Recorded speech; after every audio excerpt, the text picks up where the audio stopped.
Okay, I know we have some people here that weren't here last Sunday, so if you raise your hand, if you could raise your hand if you do not have one of these workbook packets, and I will get one to you. Yes. Well, you were here Sunday, so I can't give you one. Oh, okay. All right, here we go. All right, we are, as the workbook indicates, studying the book of 2 Samuel this quarter, and we're going to start in chapter 1. And I, of course, want to continue to remind us that when we study 2 Samuel, it's the book of Samuel part 2. 1st and 2nd Samuel were originally one book. And because of that, we always need to keep in mind the stuff that's come before, as well as, of course, the larger context of the Bible story. 2 Samuel chapter 1. And let's begin by having a volunteer to read, and somebody read the first 10 verses of the chapter.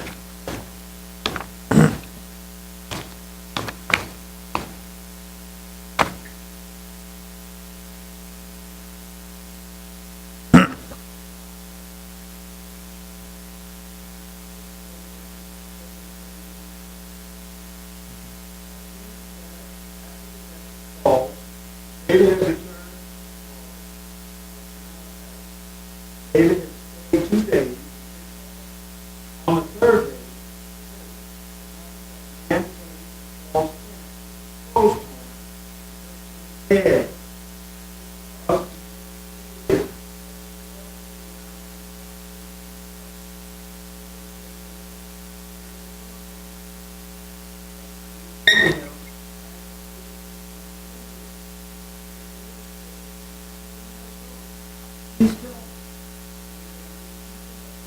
Battle. For fallen and dead. Fallen Jonathan his son. Also. David said to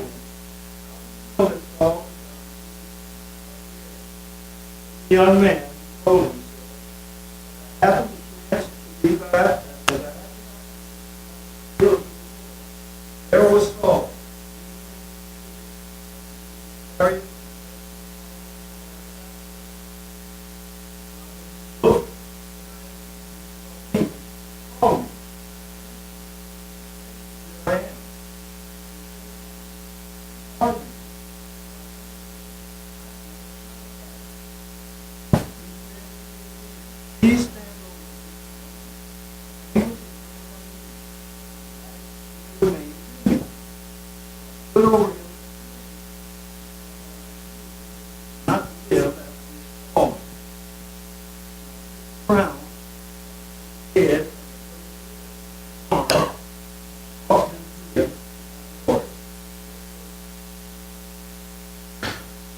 All right, yeah, down to verse 10. I just want to keep in mind, I've written this on the board to kind of remind us of where we're coming from in 1 Samuel. The ending of 1 Samuel, if you'll remember, was a series of kind of alternating stories. You've got, we switch the scene to David, and David's at Ziklag, and then we switch the scene to Saul, and he's at Gilboa preparing to fight the Philistines. And then we go back to David, and there's a crisis in Ziklag, and he's dealing with it. And then we go back to Saul, and he's fighting the battle on Gilboa. And they're bouncing back and forth between these two stories. Jen, do you have something?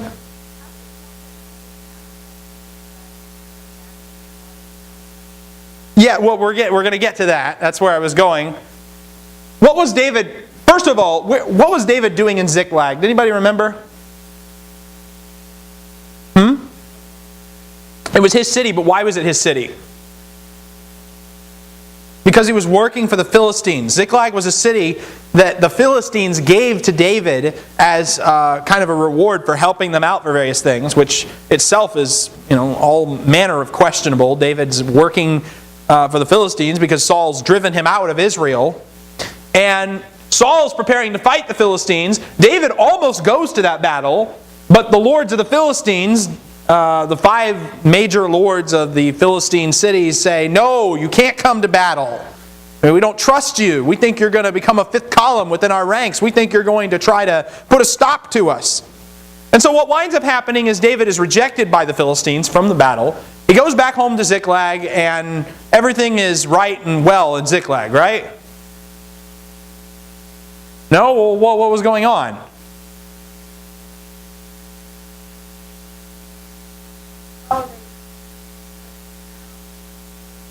Who? And a band of Amalekite raiders attacked Ziklag and carried off all of the women and children and plundered the town.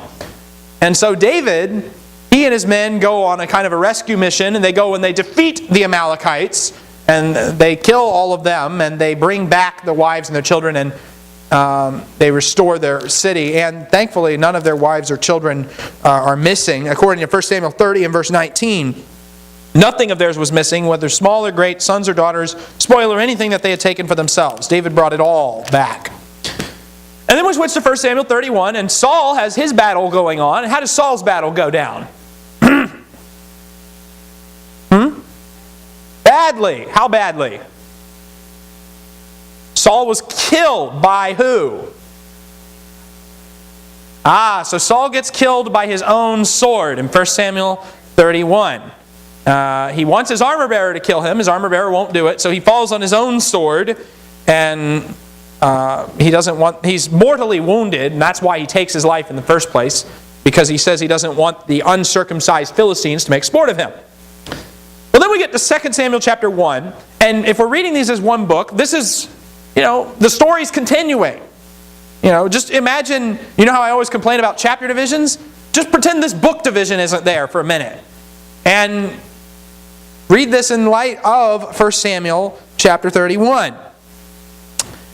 Now, the Amalekite comes, and how would you describe his appearance? What's he look like?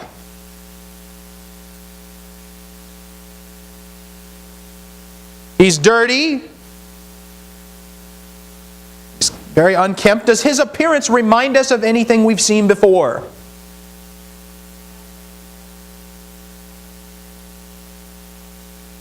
Yes. In 1 Samuel chapter 4, Israel fought the Philistines and lost. And Eli's 2 sons were killed. And a guy comes running from the battle with his clothes torn and dust on his head. And he reports the news to Eli. Your 2 sons are dead. And of course, Eli is so shocked at the news, he falls from where he is sitting and dies at the ripe old age of 98. So Eli and his sons die on the same day. Saul and his sons die on the same day. There's a lot of parallels between Eli and Saul. And so this messenger, his appearance tells us what?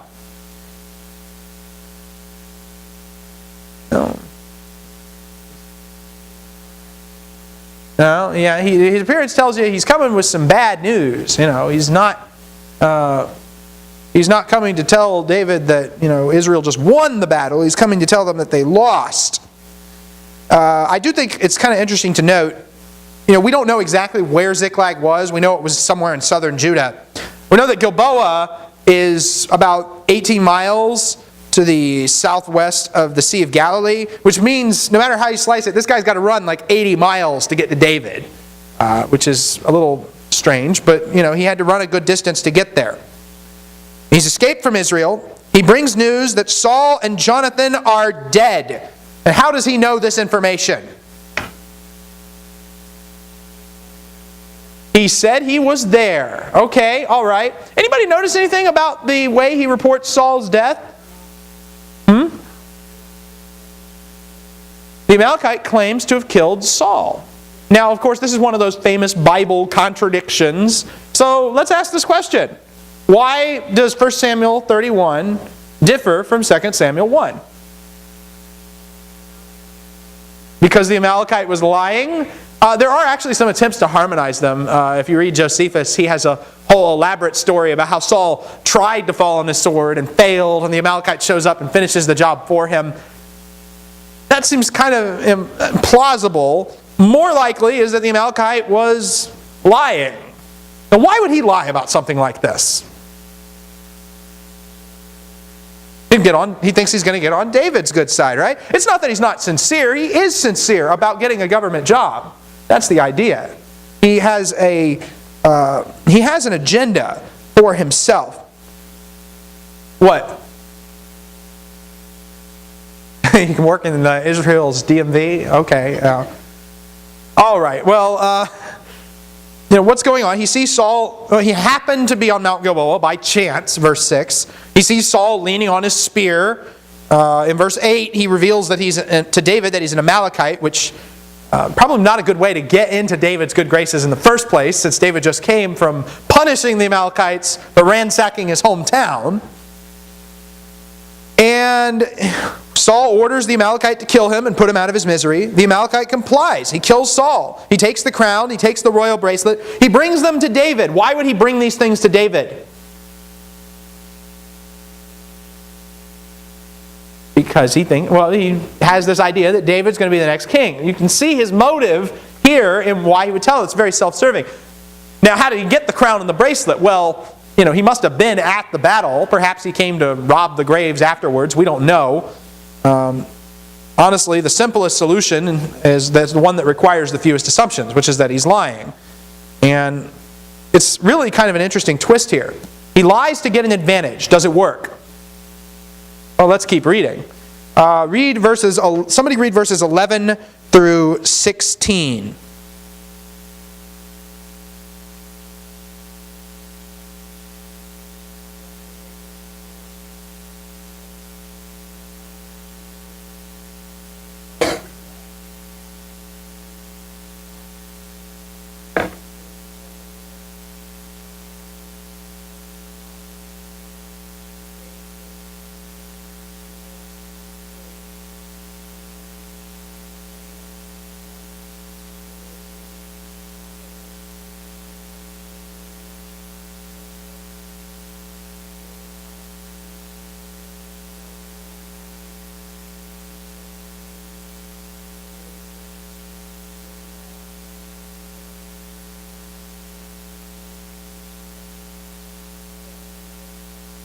All right.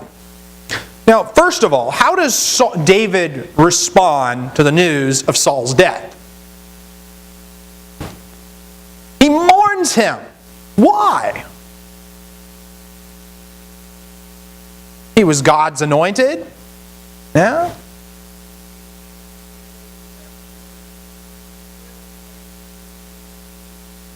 Okay, so there's also mourning over the fact that Israel just lost a battle. That's probably part of it too.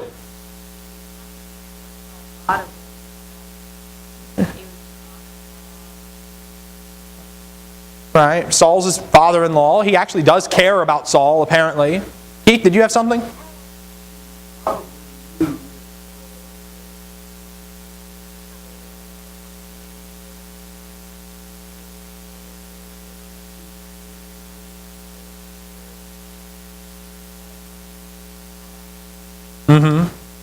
Yeah, the story of Saul is very tragic.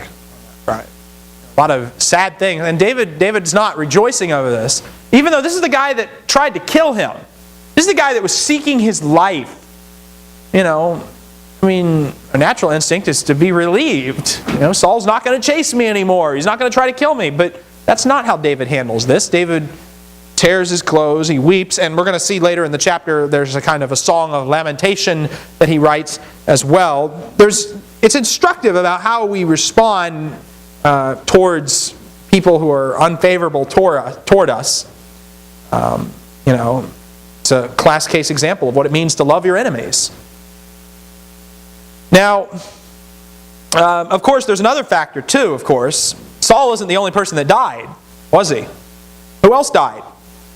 Jonathan, who was pretty important to David, and that's going to come up as well as we get later into the chapter. Jonathan was a close friend to David, and they had a covenant with one another, and that, of course, has got to weigh on him as well. So he weeps for Saul, for his sons, and not only for Saul and his sons, but also for the house of Israel and the people of Yahweh who were defeated in battle with the Philistines. And so, not only David, but also all of his men tear their clothes as well. I think that's interesting. These are the same men who, in 1 Samuel 24 and 1 Samuel 26, they're egging David on. Oh, this is your chance. Kill Saul. The Lord has delivered him into your hand. Well, these men who were egging him on to do that now participate in the mourning for Saul. But what about the Amalekite? David asks him a question in verse 14. What's the significance of that question?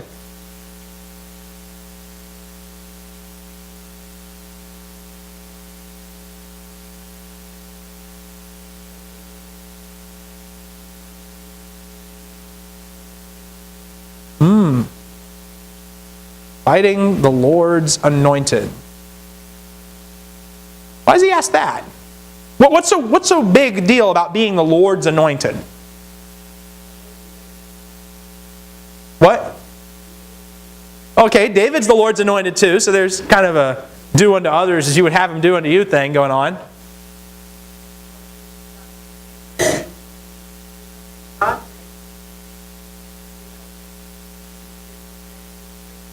Okay, yeah. Are there any other passages in the Bible that talk about what it means to be the Lord's anointed?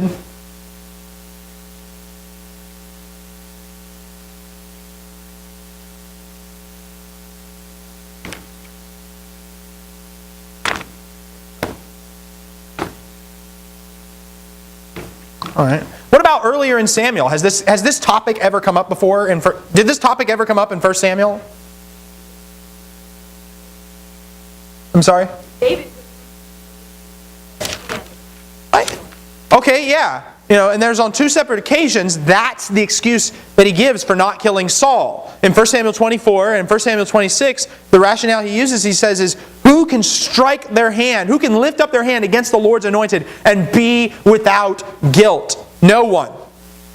There's also a psalm, in many ways one of the most important psalms, the second psalm. And the second psalm, which is probably something we're going to be referring to a lot throughout our study of 2 Samuel, you need to know about Psalm 2. In fact, you need to know about Psalm 2 to understand a lot of the Bible. But why are the nations in an uproar and the peoples devising a vain thing? The kings of the earth take their stand, and the rulers take counsel against who? Against the Lord and against His anointed, saying, let us tear their fetters apart and cast away their cords from us. To conspire against the Lord's anointed is the same thing as conspiring against the Lord Himself. And what is the Lord's response to those who conspire against His anointed? He destroys them. The whole psalm is about the destruction of these nations. They have a choice. They can either submit to the Lord's anointed, whom God calls His Son, or they can perish. Do homage to the Son, verse 12, that He not become angry and you perish in the way, for His wrath may soon be kindled. How blessed are all who take refuge in Him. You can either take refuge in the anointed King, or you can be rebellious against Him. So when this Amalekite stretches out his hand to destroy the Lord's anointed, David's question is, why weren't you afraid to do that? You should have been afraid of that. And this is the great twist in the story. This guy thinks he's going to get a promotion because he killed Saul. And, well, what happens instead? He's executed for his bad behavior. His lack of fear leads to his death. We see a similar problem in chapter 6 and verse 7. Uzzah is struck down for his irreverence, for his lack of fear of the Lord. Fighting against God's anointed king means death. This Amalekite claims to have committed the crime that David had purposefully avoided. Do you think David's going to reward somebody for doing something that he himself has repeatedly refused to do on moral grounds? No! And David ultimately governs not by selfish ambition, but by the fear of the Lord. Why weren't you afraid to stretch out your hand against the Lord's anointed? The fear of the Lord becomes the basis for this guy's judgment as well. There's one other thing that I think is interesting here. Normally, in the law of Moses, what was required to execute somebody?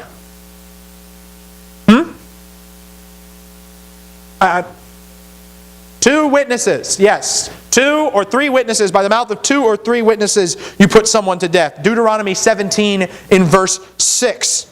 Do we have 2 or 3 witnesses here? No, we don't. So, is David just to execute him? We have a confession. Okay, right. And so, we get that idea in this text as well. And here's the crazy thing. Did the Amalekite kill Saul? No. Well, I mean, if we're to believe the theory that, he's lying to David, he didn't actually commit the crime that he's confessing to. But even so much as claiming to kill the Lord's anointed makes you worthy of death. Now this is an interesting case of deception backfiring. I think it's interesting to look at how many times people are lying throughout the books of 1st and 2nd Samuel. It's almost on parallel with Genesis, how much people lie in this book. But this guy, he lies and it backfires on him. David actually believes his lie, and because of this belief, the liar winds up dead. You would have been better off telling the truth.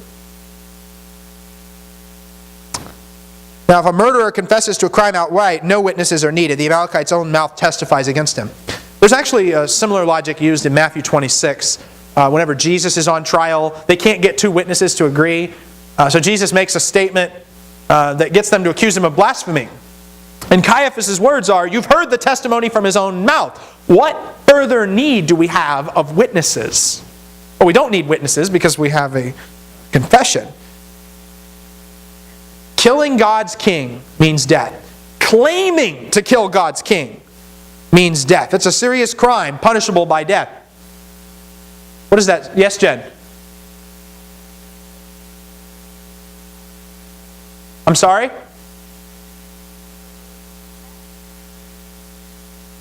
I'm sorry, I really can't hear.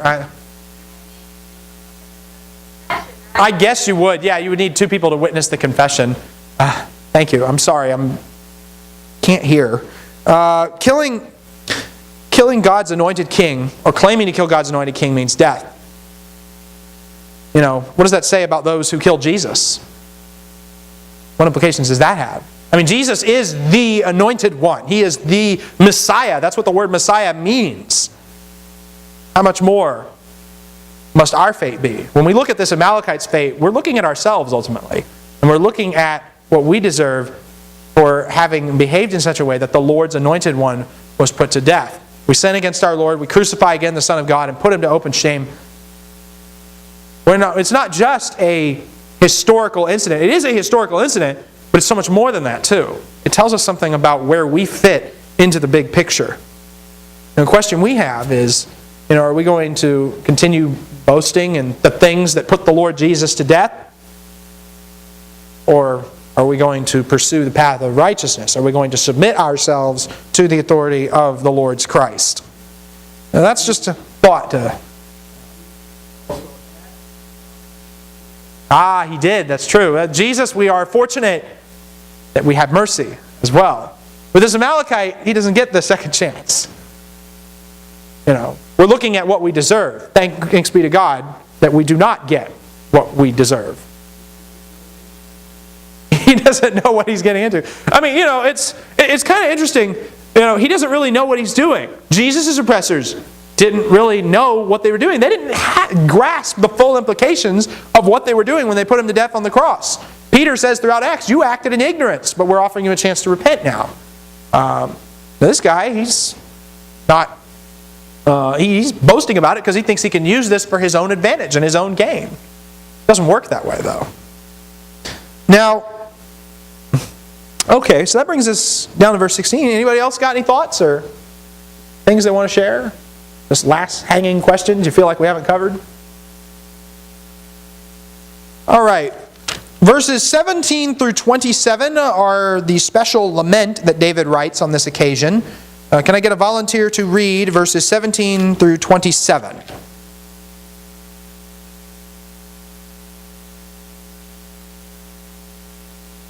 And David lamented this lamentation of Saul. Told them, Judah, song of hope. He, written of Israel, I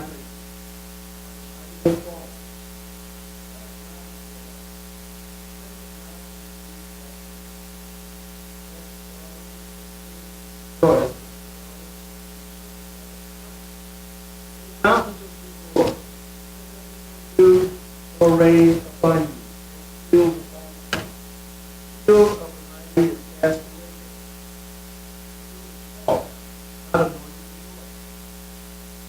blood of the slain, out of the slain. O Jonathan,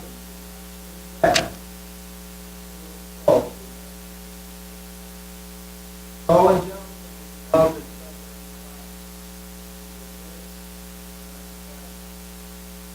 different than the daughters of Israel. Told you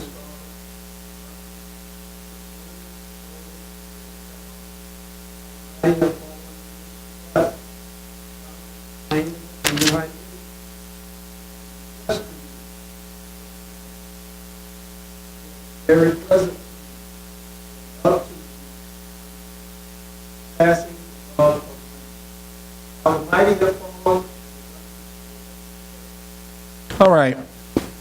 Just a couple comments on this song. It's called the Song of the Bow. David teaches it to his troops, which I think is kind of interesting. You know, why make your army memorize a song commemorating defeat?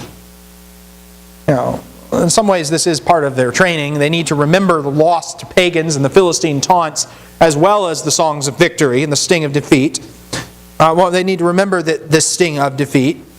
The song is placed in the book of Jasher, which we don't have the book of Jasher. It's lost to us, but there's a couple of other references made to it throughout the Old Testament. For instance, whenever the sun stood still in Joshua chapter 10, there was a song written on that occasion that was recorded in the book of Jasher. The song expresses David's grief, but its function... Why would David make such a public display of lamentation here?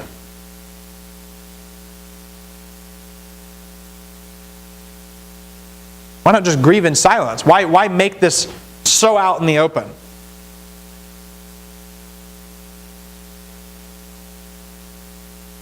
Okay. All right. Yeah. Does it seem a little odd? Because, yes, Jen?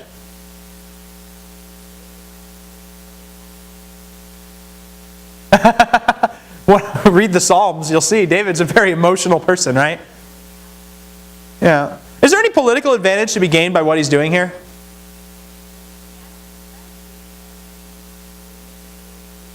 Yeah. You know, when a dynasty shift happened in the ancient world and a king dies, you know, the typical response of his successor, if his successor is not part of his family, what typically wound up happening? You've got to kill everybody in the family so that there's no heirs left so I can be king, right? You know, we're certainly not going to, you know, be all weepy about the fact that they just passed away. And yet that's kind of what David does. You know, there's a lot of bad stuff that happens to the house of Saul in 2 Samuel. And David is really tries to distance himself from it, tries to do kindness to the house of Saul, punishes anybody who oppresses them. There is an exception in 2 Samuel 21, which we'll get to eventually. But for the most part, David really, he makes a big show out of the fact that he is not in favor of what happened to Saul. He is not in favor of what happens when Ishbosheth dies either in 2 Samuel 4. It's dispelling any notion that he might have had a hand in Saul's death, or that he might have been trying to kick Saul out of office or something like that. Now we read this lament. Did anybody notice the phrase that was repeated 3 times? What is it?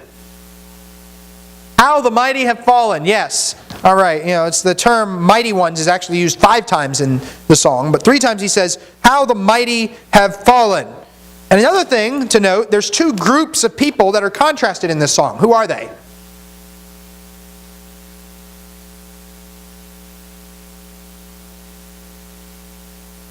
The daughters of the Philistines and the daughters of Israel. You know, what are they doing? I'm sorry? You know, the daughters of the Philistines, they're rejoicing, and the daughters of Israel are weeping. It's kind of, you know, calls to mind the practice whenever men would return from the battle, the women would come out to greet them. Well, in this case, daughters of the Philistines are rejoicing, and David, of course, is he proclaims a curse on Mount Gilboa in verse 21. That's the place of the battle. We've already noted that. A call for no dew or rain on the mountain. The shield of Saul was supposed to be anointed with oil, but instead it was defiled in verse 21. Similar to how the unclean Amalekite claimed to have killed God's anointed. Well, here, this God's anointed, even his shield was anointed, and yet it is being defiled by the actions of these uncircumcised Philistines, and even this Amalekite who's stealing stuff off of his dead body. And as far as David knows, killing him. We see let's see, what else? We have quite a bit of talk here about Saul and Jonathan's valor, beloved and pleasant in their life, in verse 23. Why does David call Saul beloved and pleasant? Does that fit with everything else we know about Saul? Sometimes. Yeah, I mean, you read the narrative in 1 Samuel. If I were to think of some adjectives to describe Saul, beloved and pleasant would not be the first ones I would think of. Would it be yours? Maybe crazy, hostile, angry, wrathful, things like that. So why does David call him that here?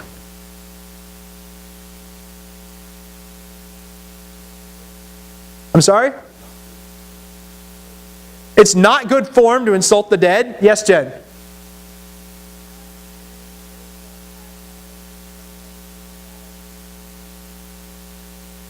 What? The 5 love languages? What? Okay. Okay. Okay. Yeah, okay.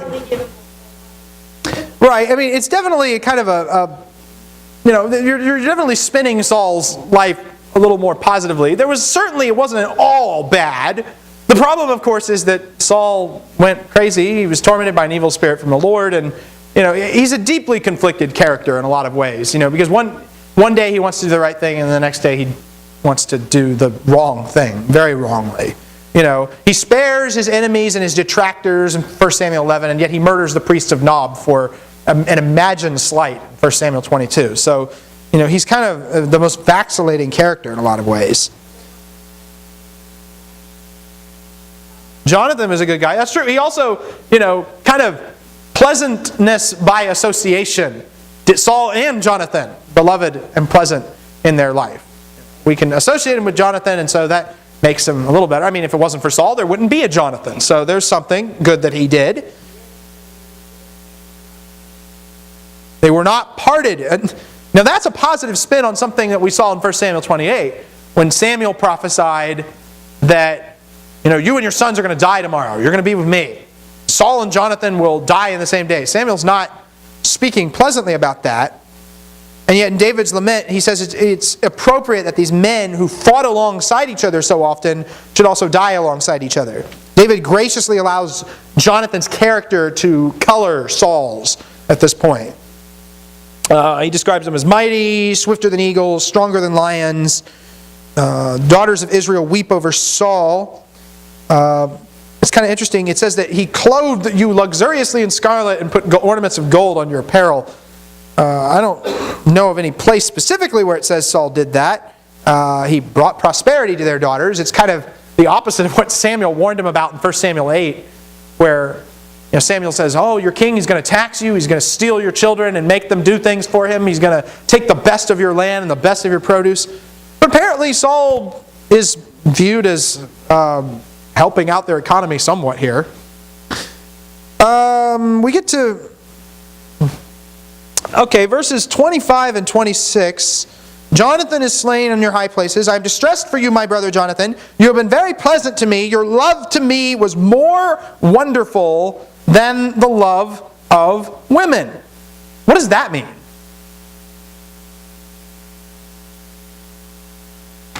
Yes, Jen?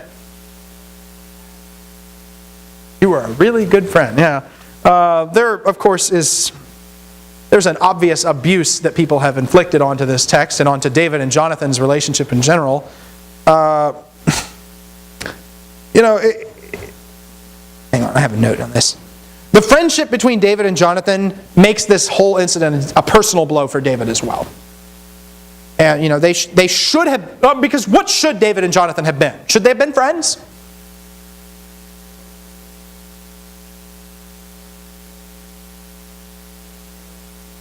Saul tried to kill him. They're basically rivals for the throne. Jonathan's supposed to be the next king. And yet, Jonathan acknowledges throughout the story over and over, you're going to be king instead of me. I'll be beside you. No, Jonathan wants to be his right-hand man. Jonathan is handing it over to him. But, even though they were rivals, they should have been rivals for the throne. They were close friends. The fact that he describes his love as more wonderful than the love of women, it doesn't mean that their love was of a romantic character, like some people seem to think. That idea, David does not say, I loved Jonathan more than women. He says that his love was better than the love of women. In other words, the Bible's implicit lesson here is that romantic love is not the best kind of love. Now, our society tries to make us believe otherwise. Our society has this we live in a very Hollywood-influenced culture that wants to say that, we live in a Hollywood-influenced culture that's just way too preoccupied with romance and infatuation and sex and all sorts of things like that. And they think that that's the highest form of affection. That's the highest form of love. And the Bible says no. There's something higher than that. There's the love of God. And in this case, there's the love that Jonathan and David describe between themselves. And that I think is what we're looking at here. The more we love, the more we grieve. David was separated from the love of Jonathan, great as it was, but thanks be to God that there is a love from which we will never be separated by neither height, nor depth, nor powers, nor angels, nor principalities, nor any other created thing, as it says in Romans 8. Okay. So, finally, just another question, and this is a little more practical. How do we deal with the death of someone who is unfavorable? Jen. Okay, we still mourn, and David's grief isn't just kind of this, I'm going to go in my room and cry for a little bit. He actually writes his grief down, which in order to do that, you have to actually think about it for a little bit. You have to verbalize it. You have to this is careful, thoughtful lament, Maybe there's a lesson there in just how we handle grief in general and how we hold things out. Why not write down our grief? There's, I think, a lesson there in written prayers that verbalize our despondency. So those are just some ideas to think about here. But in this instance, of course, we see that David doesn't rejoice over the fact that his enemy is dead. Instead, he is saddened by it deeply, that things could not have gone better, that the relationship could not have been repaired. Well, thanks be to God that when it comes to the death of Christ, He was raised from the dead, and He now offers us freely a relationship with Him, which we should take hold of. Any comments or questions to the end of chapter 1?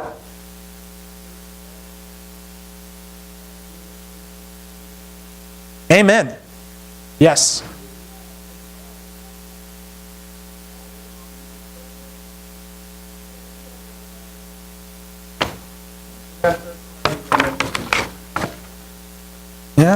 Yeah, that's true. It's well, this is. I hope that this was edifying, and next time we'll pick up with 2 Samuel chapter 2. Thank you all for the discussion.